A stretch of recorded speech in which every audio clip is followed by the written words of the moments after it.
যোৰহাটৰ পৰা ৰাইজে দাবী কৰিছে যে তেজপুৰত জ্যোতি বিষ্ণু আছে, গুৱাহাটীত ভূপেন হাজৰিকা আছে, যোৰহাটত জুবিন গাৰ্গ থাকিব লাগে।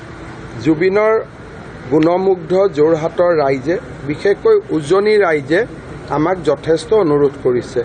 কিন্তু এই বিষয়ে মই যোৱাকালিয়ে কৈছোঁ যে চৰকাৰে অকলে সিদ্ধান্ত ল'ব খোজা নাই।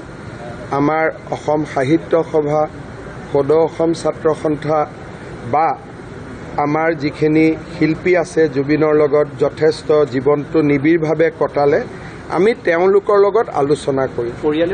আৰু পৰিয়ালৰ যিটো ভিউ সেইটোতো আটাইতকৈ গুৰুত্বপূৰ্ণ যে পৰিয়ালে কি বিচাৰে। গতিকে এই গোটেই কথাখিনি পতাৰ পিছতহে আমি অন্তিম সংস্কাৰৰ সিদ্ধান্ত ল'ম। আৰু এই বিষয়ে কথা পাতিবৰ কাৰণে মই ৰণোজ পেগু, বিমল বৰাক দায়িত্ব দিছোঁ।